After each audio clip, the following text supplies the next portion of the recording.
Pues ahora voy yo. Vale. Nada, he preparado una pequeña charla un poquito sobre la forma Telemark de los esquís. No sé si os suena lo que es eso. No, porque pues una trampa realmente es como se llamaba anteriormente, aunque casi nadie lo utiliza ya. Pongo la presentación, comparto la pantalla y vamos comentando algunas cosas. Bien, bueno, pues eso, la forma Telemark de los esquís. Lo primero es ese grabado que veis allí. Es un grabado en piedra de feldespato que se encontró en la isla de Rødøy en Noruega, en el norte de Noruega, un sitio al que vamos mucho a esquiar, no a esa isla, sino a Noruega me refiero. Y tiene una antigüedad de 2.500 años antes de Cristo, es decir, 4.500 años antes de hoy. Quiere decir que ya hace 4.500 años como mínimo se utilizaban los esquís para desplazarse sobre la nieve. Solo pongo para que no pensemos que hemos descubierto esto de esquiar ahora. Está hace muchísimo tiempo. Aquí unas imágenes más del esquí antiguo, ¿no? Porque es importante, yo creo, entender por qué esquiamos hoy con un material determinado, cómo se ha llegado a eso. No vamos a hacer aquí una historia larguísima, pero sí 4 highlights, ¿no? 4, digamos, hechos importantes. Aquí vemos a un señor que imaginaríamos con esquís de Telemark, decimos de Telemark porque suponemos que lleva el talón libre y que va con un palo. Todavía encontramos en las pistas a algunos vintage esquiando con un solo palo y haciendo la técnica del esquí de Telemark. Y aquí vemos a otro que es Hannes Schneider, Juanito el sastre, se podría decir, de el pueblecito de Stuben am Arlberg, una de las zonas también donde el esquí se desarrolló muchísimo. Podemos decir que el esquí como deporte nació más o menos en 1850 en un sitio. Aquí vemos la región de Telemark, que da nombre al esquí de Telemark por un lado y a la forma Telemark de los esquís. Bueno, pues más o menos en 1850 se cifra el nacimiento del esquí como deporte. En el pueblecito de Sondre Norheim, el señor se llamaba Sondre Norheim, y en el pueblecito de Mørkedal. ¿Por qué se dice que comenzó el esquí deportivo allí? Porque más o menos en esa época, y como siempre en otros sitios, también dirán que ha sido en otros sitios, pero un poco por simplificar la historia, a la salida de la misa se dedicaban todos a tirarse de los tejados con los esquís a ver quién saltaba más y a hacer carreras corriendo a ver quién corría más con los esquís. Entonces empezó a utilizarse el esquí no solo para ir de un sitio a otro, el cartero, el cazador, sino también para divertirse. Este señor Sondre Norheim, que esquiaba lógicamente con el talón libre y con un solo palo largo, hizo un poco de embajador del esquí en muchos sitios, estuvo en Estados Unidos, en los Alpes, bueno, y por ahí se fue desarrollando. Se cifra el siguiente fecha importante, más o menos en 1900, cuando Juanito el sastre, Hans Schneider, el que os he dicho antes, se dio cuenta, más o menos, vuelvo a decir, que para las pendientes alpinas, también las pirenaicas, que son más fuertes que el terreno nórdico, se necesitaba tener el talón sujeto. Y allí es cuando comenzó el esquí alpino. El esquí alpino se cifra que empezó más o menos en esas fechas en el pueblo de Stuben am Arlberg.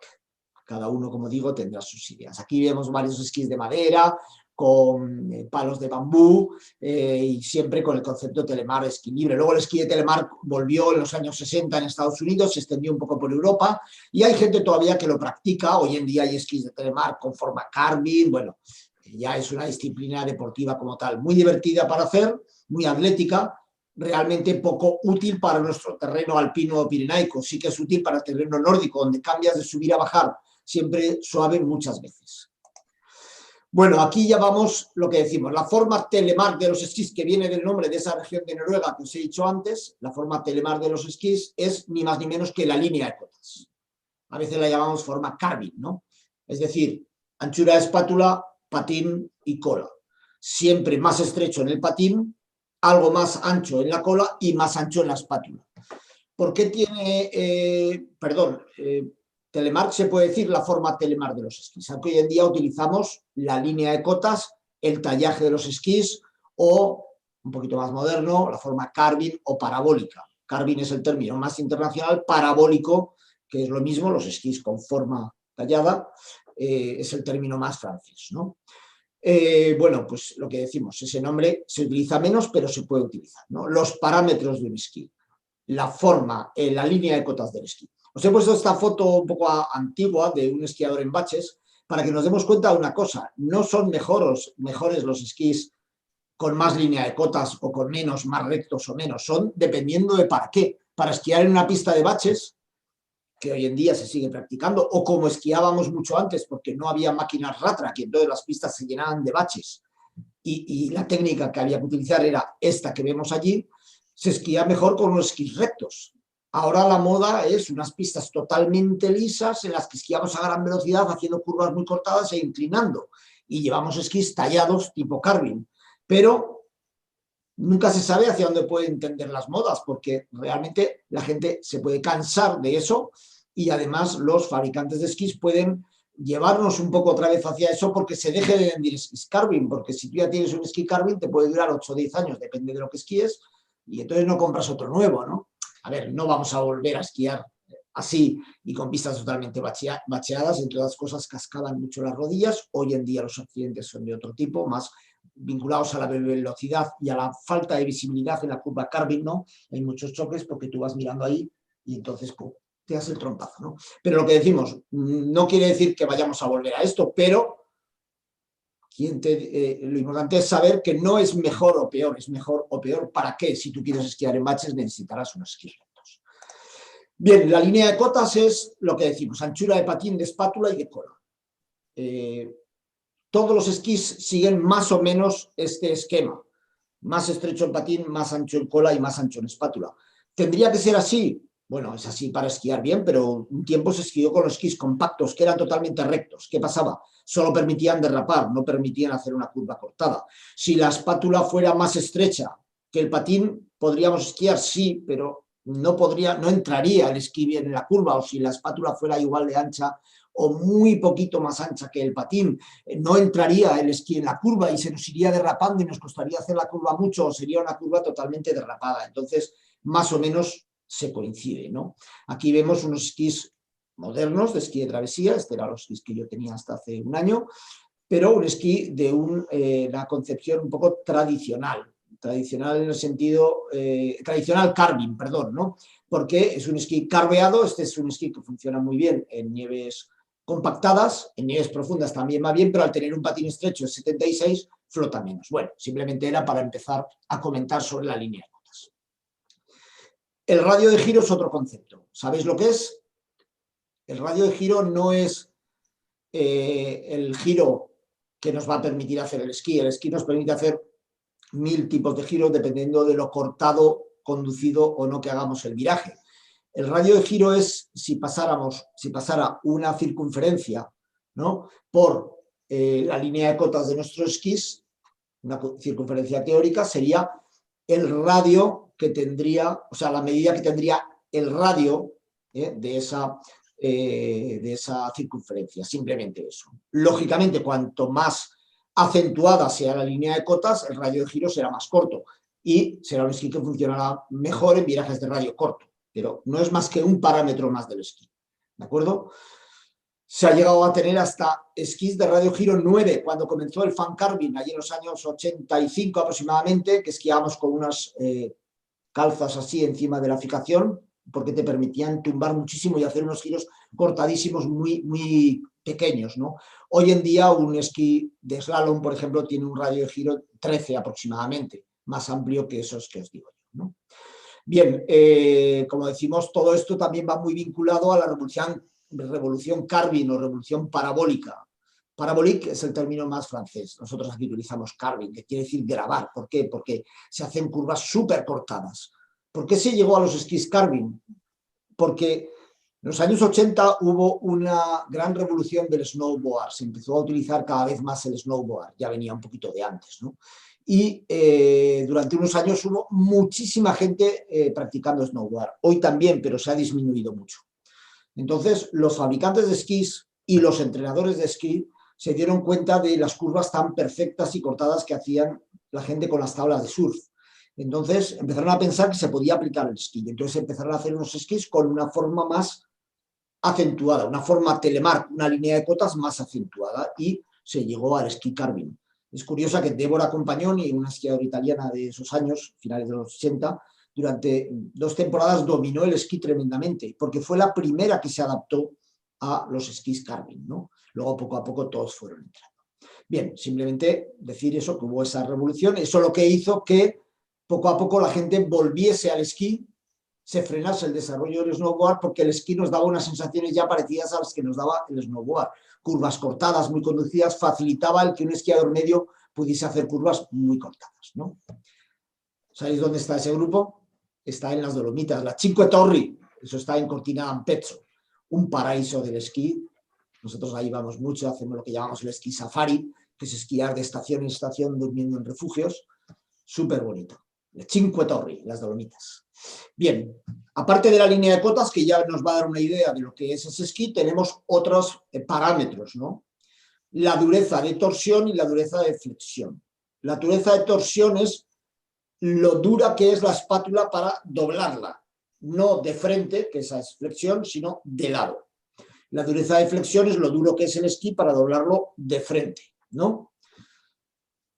Bueno, con eso nos podemos dar otra idea de cómo, para qué es esquí o por qué utilizamos esquí o qué nos puede dar ese esquí, ¿no? Línea de cotas más dureza de torsión, dureza de flexión, más alguna otra variable, ¿no? La estructura interna, que esa ya nos tenemos que creer lo que nos cuente el fabricante o el de la tienda. Bien, un esquí de travesía generalmente tiene una dureza de torsión pequeña y una dureza de flexión pequeña, porque son esquís que están pensados para funcionar bien en nieves profundas, nieves polvos, venteadas, costras, y para que giren con facilidad, ¿de acuerdo? Tiene un problema, que en nieve dura agarran peor, no tanto en nieve dura agarran peor, sino agarran peor a velocidad vibran, eso todo lo notamos con nuestros esquís de travesía generalmente, ¿no? Un esquí de slalom, por ejemplo, es un esquí que tiene una dureza de flexión no muy alta, se dobla mucho porque está pensado para un viraje de radio corto, y la dureza de torsión de la espátula es media, pero tampoco súper alta, porque está pensado para que cuando tú hagas el cambio de cantos, esa espátula ya entre boom, y ayude a un viraje de radio corto. Pero, sin embargo, la cola tiene una dureza de flexión dura, fuerte. ¿Por qué? Porque tiene que aguantar esa curva que está hecha a velocidad y con mucha precisión, y si fuera blanda derraparía, ¿no? Sin embargo, nuestro esquí de montaña o un esquí, vamos a pensar, de un debutante medio en las pistas, tiene que tener una dureza de torsión blanda en la espátula, de flexión blanda y también en la cola blanda, para que el viraje salga con facilidad y el esquiador no le lance para atrás y le tire. Vaya lío de cosas, ¿eh? Bueno, bien, son simplemente más variables. Y ahora ya todos los esquís son más o menos Carvin, más o menos parabólicos, pero llevamos unos años en los que ha habido otro paso adelante, sobre todo nos afecta a los esquís de montaña y a los esquís de freeride, ¿no? Que es la estructura camber, la tradicional, y la estructura rocker. Camber es la tradicional estructura que hace que el esquí, cuando lo vemos de perfil, digamos, se levanta un poco por la suela en la línea debajo de la bota, ¿no? En lo que es el patín. ¿Por qué? Porque eso está pensado para que cuando pises con el peso se quede plano. Si ya de entrada el esquí fuera así, como son los esquís banana, que todos habréis visto, que están pensados para nieves muy profundas o sobre todo para jugar en un half pipe, para esquiar marcha atrás, dar vueltas, etcétera, pues cuando pisamos en ese esquí, que ya de por sí es un plano o incluso curvado al revés, pues lo que hace es que no tiene estabilidad, porque luego te toca solo un trozo pequeño en la nieve, ¿no? Bien, la estructura camber, como decimos, la tradicional. Pero desde hace unos años se está tendiendo a una estructura camber también, pero con un rocker. El rocker lo que hace es que la espátula y la cola, la espátula y o la cola, comienza a levantar antes. Nosotros estamos acostumbrados en un esquí que la espátula levanta al final, ¿no? Pues bien, con un rocker la espátula empieza a levantar antes. Y lo mismo puede ser en la cola. Puede haber rocker desde un 5% hasta un 30%. Puede haber más en la espátula y más en la cola, o allí están todas las variables. Es bueno que sepamos. Y sobre todo es bueno que entendamos por qué el rocker. El rocker se ha hecho generalmente con esquís de patín ancho y esquís pensados en nieves profundas, sobre todo. Entonces, tienen que ser esquís más largos para que flotes mejor. Pero claro, si llevas un esquí muy largo y ancho, va a costar mucho que cuando hagas el cambio de cantos entre en la curva ese esquí, sobre todo cuando esquíes en nieve compactada, ¿no? Entonces, con el rocker al levantar antes, hace que sea más fácil que entre el canto, que toque boom y empieces a girar. Y también en nieve profunda va a hacer que flote más. Entonces, el rocker es una ayuda, pero claro, tenemos que ver que muchos rockers nos hará perder estabilidad o nos haría necesidad de llevar un esquí larguísimo, por lo tanto, para travesía no nos iría muy bien. Muchas variables, ¿no? Ahí tenemos. Bien, aquí hay 3 grandes grupos de esquí de montaña, realmente son 4. No he corregido esto. Competición, performance, que es la que no he puesto, pero bueno, travesía y freeride, ¿no? El de competición, ya lo sabemos, rectos, de patín muy estrecho, 65 incluso, y muy ligeros. Luego pueden tener materiales como carbono, que lo que te hacen es que con mucha ligereza dar una gran resistencia, ¿no? Entonces, bueno, ahí está.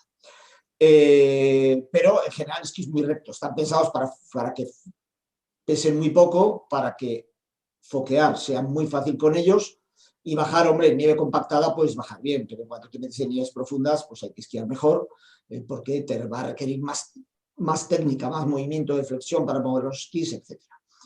Generalmente no es ideal para el perfil nuestro, nosotros somos esquiadores de montaña y esto funciona bien, como decimos, en competición. Una huella marcada, pin, pin, pin, subir y bajar rápidamente y ya está. Yo creo que todos lo tenemos claro.